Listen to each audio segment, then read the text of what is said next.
Add చేయాల్సిన పరిస్థితి ఉంది. సో అకార్డింగ్ టు ది ఈ గవర్నమెంట్ రూల్స్ ప్రకారం, ఈ గవర్నమెంట్ ఇచ్చినటువంటి జీవో ప్రకారం, ఈ జీవో ప్రకారంగా GO MS number 26 dated 12/6/2025 Chandrababu Naidu గారు కూటమి ప్రభుత్వం ఇచ్చినటువంటి జీవో ప్రకారంగా first year expected admissions, first class admission expected admission, first year intermediate expected admissions 5,32,485 మంది.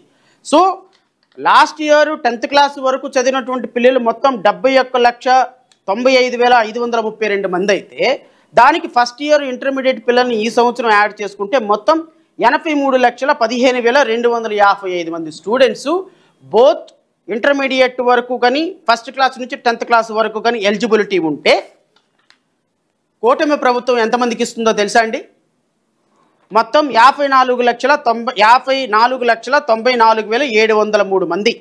అంటే మొత్తం ఎలిజిబిలిటీ ఉన్నటువంటి పిల్లలు 83,15,250 మంది అయితే, దానికి కూటమి ప్రభుత్వం ఇస్తున్నటువంటి ఎలిజిబుల్ లిస్టు, ఇది నేను చెప్తున్న లిస్ట్ కాదండి, జిఓఎంఎస్ నెంబర్ 26 ప్రకారం 12/6/2025 ప్రకారం కూటమి ప్రభుత్వం ఎలిజిబిలిటీ లిస్ట్ ఇచ్చింది.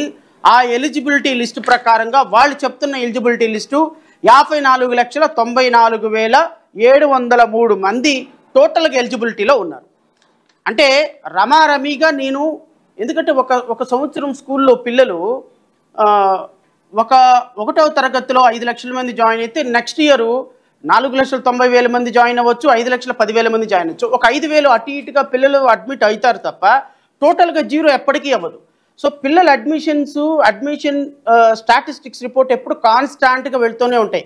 ఒక 50,000, 20,000, 30,000 అటు ఇటుగా ఉంటాయి తప్ప ఓవరాల్గా ఆంధ్రప్రదేశ్ రాష్ట్రంలో 1 నుంచి 10వ తరగతి వరకు ఇంటర్మీడియట్ వరకు చదువుతున్నటువంటి పిల్లల లెక్క 2024 వరకు 83,15,000 మంది అయితే, దాంట్లో 54 లక్షల మంది పిల్లలకే ఎలిజిబిలిటీ ఇవ్వటం వల్ల టోటల్గా 28,20,552 మందిని కూటమి ప్రభుత్వం ఈ స్కీమ్ నుంచి ఎలిమినేట్ చేసిందనేది నాకున్నటువంటి ప్రాథమికమైనటువంటి సమాచారం.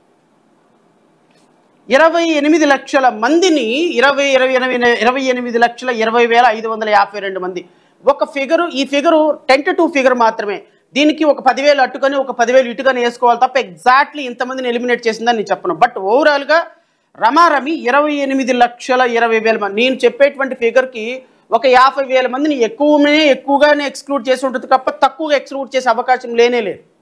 ఎందుకంటే ఫస్ట్ ఇయర్ ఎక్స్పెక్టెడ్ అడ్మిషన్స్ ఇంతవరకు టెంటేటివ్గా వాళ్ళు తీసుకున్నారు, టెంటేటివ్గా నేను తీసుకుంటున్నా.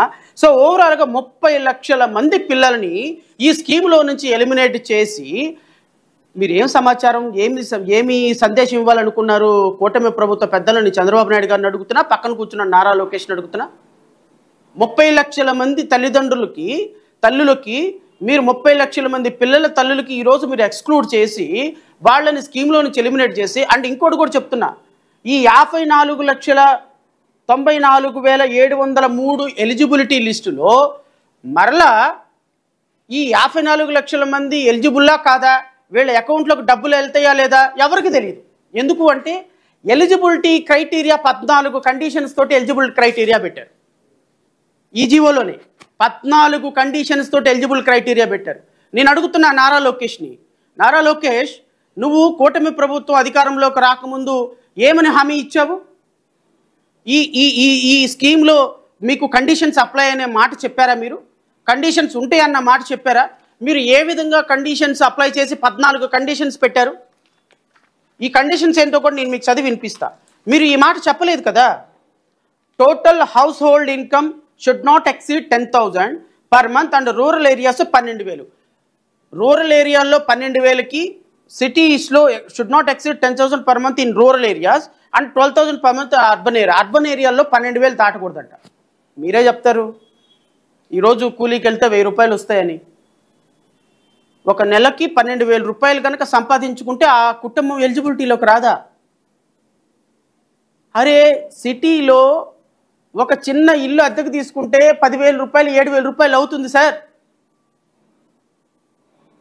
మీరు ఇంత దుర్మార్గంగా రూరల్ ఏరియాలో ఉన్న వాళ్ళు 10,000కి మించి సంపాదించకూడదంట, అర్బన్ ఏరియాలో ఉన్న వాళ్ళు 12,000కి మించి సంపాదించి ఈ స్కీమ్ అప్లై కాదంట. ఈ మాట మీరు కూటమి ప్రభుత్వం అధికారంలోకి వచ్చే ముందు చెప్పిందా?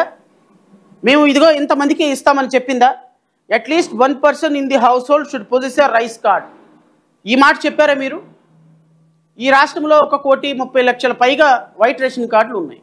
మీరు వైట్ రేషన్ కార్డులు ఉన్న వాళ్ళే ఎలిజిబిలిటీలోకి వస్తారని ఎలా చెప్తారు మీరు? నేను చెప్తున్నా, ఈ రోజున ఒక సెక్యూరిటీ గార్డు లేకపోతే ఒక చిన్న ఉద్యోగం చేసే 30,000 రూపాయలు సంపాదించే ఉద్యోగం చేసేటువంటి ఒక సెక్యూరిటీ గార్డో ఒక చిన్న అకౌంటెంటో 30,000 రూపాయలకి సంవత్సరానికి నేను నెలకు 30,000 సంపాదిస్తే ఇంకో 20,000 రూపాయలు అప్పు చేసి బతకాల్సిన పరిస్థితి ఈరోజు రాష్ట్రంలో ఉంది.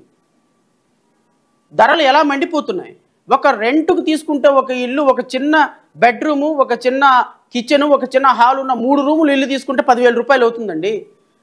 30,000 రూపాయలు సంపాదిస్తే 50% రెంట్కే కట్టాల్సి వస్తుంది ఈ రోజులో మిడిల్ క్లాస్ ఫ్యామిలీస్లో.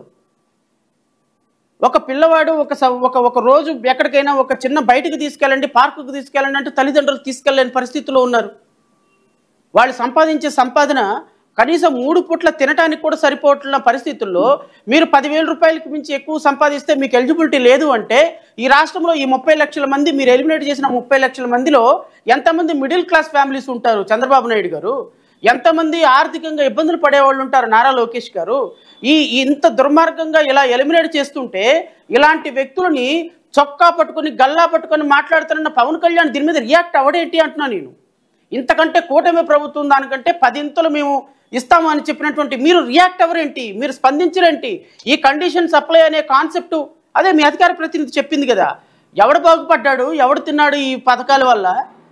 ఈ పథకాలు పనికిమాలిన పథకాలు, ఈ పథకాలు తీసుకునే వాళ్ళు పనికిమాలిన వాళ్ళని మీ అధికార ప్రతినిధి జనసేన అధికార ప్రకటించిన ప్రకటన బహుశా మీ మనసులో ఉన్న ప్రకటనే ఆమె చెప్పి ఉండొచ్చు.